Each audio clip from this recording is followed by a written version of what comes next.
Hello,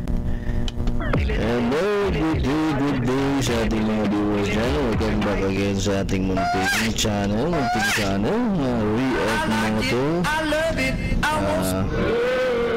Dito na naman tayo para sa mga bali-balito na nangyayari sa ating kapaligiran. Ano nangyayari? Diba? Nagdedemanda na, nasasabi na ng iba. So, kung hindi ka ba nakapalo sa aking page, please pakipalo na para may notification yung pating sa'yo. React Moto ang ating channel o Facebook page. So, para umpisa na natin to. Ito ay tungkol sa pagdadala sa local court. Panoorin po natin, pero si General Torre hindi nakikinig. Kaya sana nandito siya para maintindihan natin bakit wala siyang pakialam sa pagpapaliwanag ni Attorney Delgra. Kung ngayon siya makinig, wala kang magagawa na kay Torre.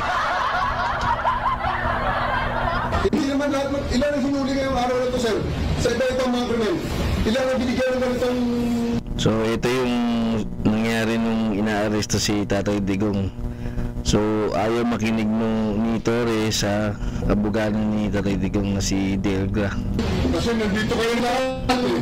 Hindi isang tao, ilan ang binigyan ng isang tao, paano mo rin sa siya sa kayawan eh.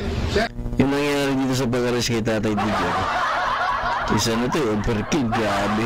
Wala mong mag-aaresto ng most wanted na tao nakapalibot isang batalyon na pulis.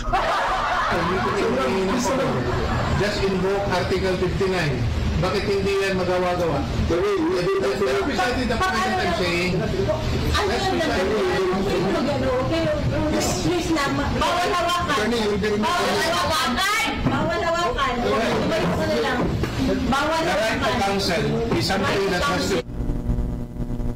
Ayun, maliwanag na ang ini-invoke, ang sinasabi ni Attorney Delgra was Article 59.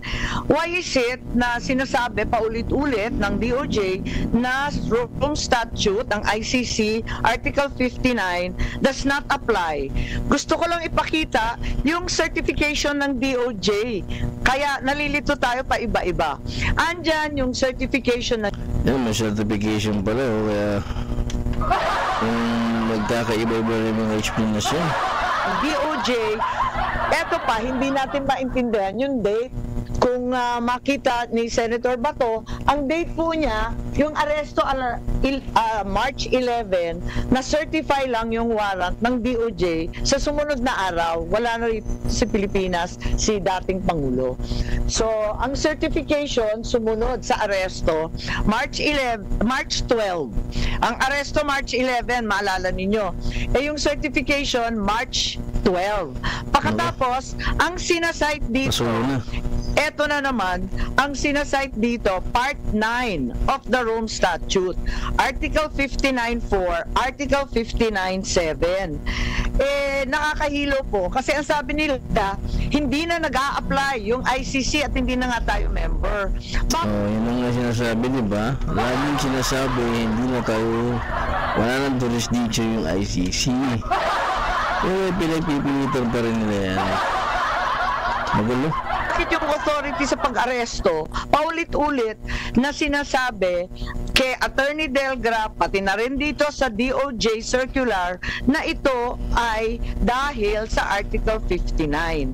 Kaya nga, kailangan yung Article 59 na yan, kung hindi yan nabunyag ng mga bugado, hindi magagamit yan, no? paliwanag nila kasi hindi natin po maintindihan. General Torre also claimed that he arrested E.S. Medialdea. Makikita natin yan for the obstruction of justice. Ayan, mas kabisado na ni Senator Bato ito kesa sa akin, ha. He admitted that he even handcuffed him. Oo, pinasasa niya si Medialdea nung nakaharang. Laki ba naman ni Medialdea? binasahan pa siya ng Miranda rights kung maalala natin doon sa video. Binasinungalingin niya pa na nahihila niya si Miguel Dia, pero ang totoo si Tatay Digong yun. Kasi ayaw nga tumayo, ayaw magpahuli. Kung ganun, kung inaresto niya si E.S. Medialdea to the local court, bakit hindi niya dinala sa presinto o inarestong totoo? Bakit imbes na arestuhin at talagang ikulong, pinadala pa sa Hague? Parang ang gulo. Kasi nung nandito si General Torre, talagang gustong-gusto niya yung Article 125 ng Revised Penal Code kay PRRD. Pero bakit kay E.S. Medialdea, inaresto niya, tapos hindi naman niya kinuha? Imbes, pinasakay pa niya ng eroplano. Nalilito kaya ako. Tama ba yun? Hindi ba pag inaresto mo, ito turn over mo na? Isa pa yun ha. Walang passport yun walang visa si Medialdea, tapos nakasakay pa ng eroplano, tapos nakastay pa ng Netherlands The Hague, di ba? So ilang araw yun dun, matagal sila ron, di ba? Nakakatawa yung gano'n. So ikukulong na. Paano ba ang sistema, Senator Bato? Dapat talaga, inaresto mo na hinangkap mo na. So ano pang next move doon? Ha? Kaya nga nakakapag... Di sakay mo sa aeroplano para dapat na sa daig. Tapos. Pinagbiyahin niya. Tama ba yun? Wala makapagsabi na tama yun. Oo nga. At eto pa, nung si Grabe yung biyahe na yun ha. Sobrang tagal na. Nag-stop over pa dun sa UAE yun, no? Torres, sinabihan, si Attorney Delgra ang susunod na aarestuhin. Ano to? Pananakot ba to? Or talagang sinasabi niya kung anong gagawin niya next? Was he going to arrest him for what? Was Attorney Delgra committing a crime? Wala naman di ba sa video? Nakaupo lang yung tao Tapos, bakit hindi niya tinuloy yung aresto kay Attorney Delgra? Gusto ko sana siyang tanungin Bakit hindi niya tinuloy kung talagang may krimen? Baka natakot siya, baka hindi sa story kasi siyempre abogado yan na nagaganap ni Attorney Delgra, dapat inaresto din niya. Ba't hindi niya ginawa? Kung wala namang krimen, ba't siya nananakot? Was this a threat? Walang krimen, bakit siya nanakot, di ba? Is a threat? Isn't it the crime of grave threats na bawal sa ating kapulisan? Article 282 of the Revised Penal Code, threatening to commit the crime of arbitrary arrest and detention is clearly a grave threat. So, hindi ba liable si General Torre dyan? Grave threat yun yung ganyan, di ba? Kanyang yung mananakot ka? At General, di ba Senator Bato? Yung mananakot ka, ano yan? Malaking kaso yung grave threat. Parang nag-label ka na rin, liable. Sa tingin ninyo? Hindi lang liable, Madam Chair, kundi sa nakikita ko talagang lasing na lasing siya sa kapangyarihan. Ayun, yan ang mga mahirap sa mga nasa katungkulan. Minsan, nilalagay nila yung purpose sa kamay nila yung buong batas. Kala mo, hindi na sila matitinag. He went overboard. Alam mo, yung kapangyarihan natin as a public servant, minsan lang yan. Pag natapos yung termino mo dyan, bumaba ka na, babalikan ka ng mga taong bayan kung anong ginawa mo. Lahat na lang binililit niya. Kaya nga, sunod nga Parang hindi naman tama to. Kaya... Nakita naman ng buong Pilipinas kung ano yung binayolate niya kay Tatay Digong. So, dapat si Torre alam niya na yan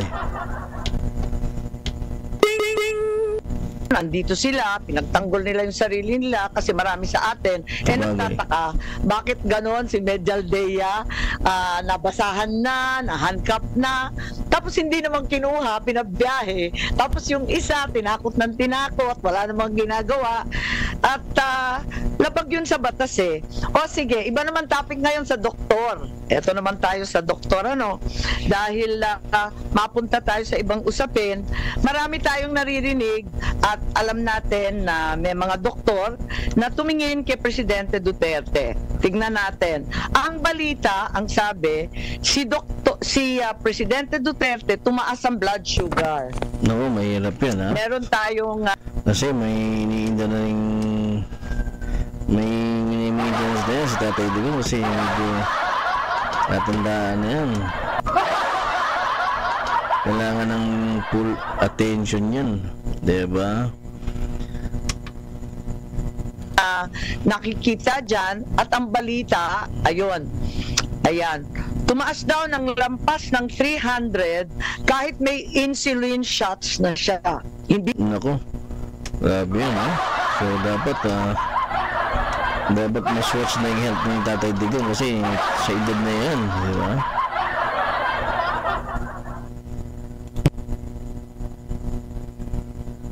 Paano yung kasi kailangan niyo po talaga siyang ilipad sa daig no matter what on that day. So paano po ibinabasa inyo ni PNP Chief Marbil na how did he say that to you na no matter what we need to fly the former president to the Hague and we need to implement Kailangan talagang isakay daw si Tatay Digong sa aeroplano, nagmamadali. ICC arrest warrant. Arrest him and bring him to the Hague. Yun lang. Simple as that. Arrest him and bring him to the Hague. Sagot ko lang sabi. Arrest him and bring them to the Hague. Pero walang tamang proseso. Automatic, parang minagic. Yung aeroplano. O di ayos. And then the rest, you planned everything. Pero matagal na yan eh. Ang plano na yan, matagal na yan. Hindi yan... Sabi nila, wala raw plano, pero napakatagal na raw na plano. Galing talaga yung Torre. Pasikat pa sa interview talaga. Nung nasa Senado, nako. For the moment eh. Matagal na yan. And nagkataon lang na talagang yun, the opportunity arose.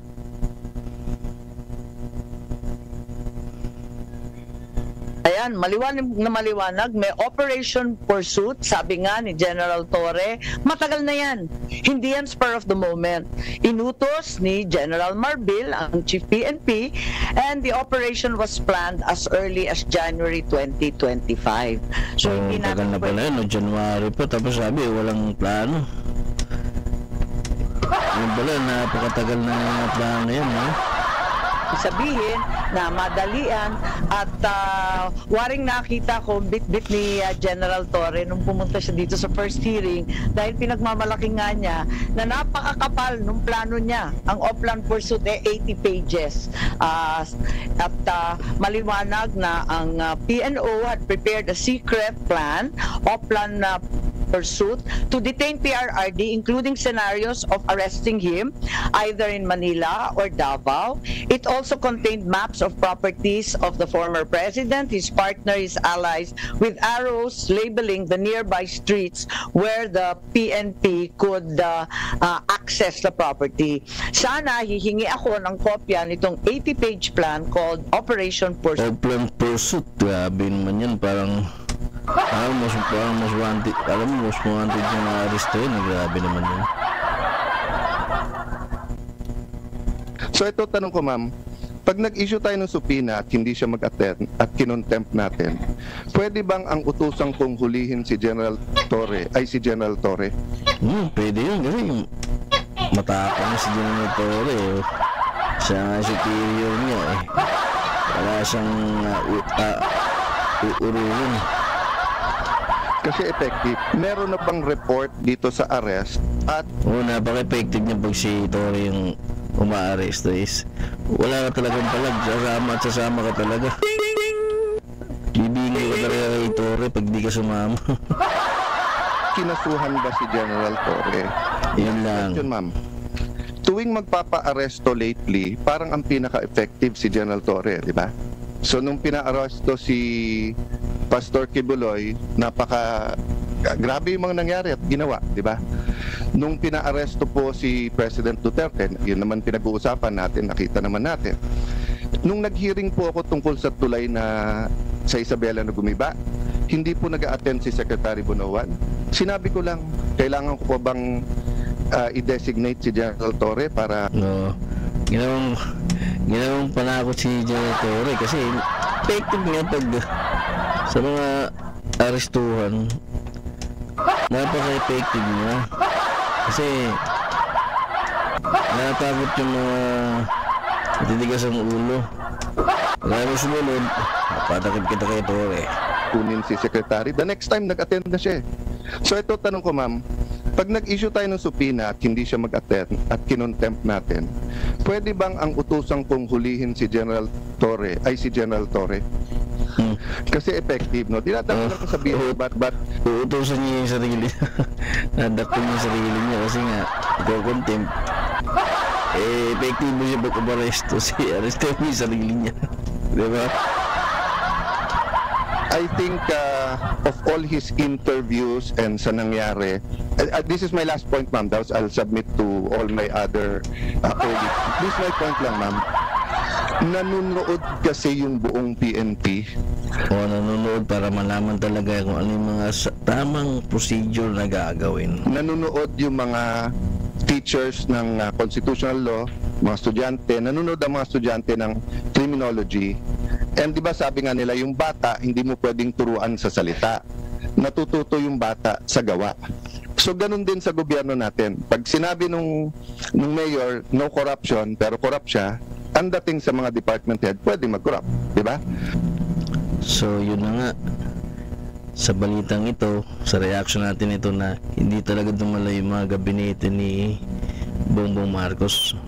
So ang nangyari na lang is gagawa sila sa ipapasabina na yung mga resource person na hindi dumating. So yun ang mangyayari. So antabayan natin sa next hearing. So kung hindi ka pa nakapalo sa aking page, please pakipalo mo na yan para ma-notify ka sa susunod na video. Hanggang dito lang po muna. Peace out.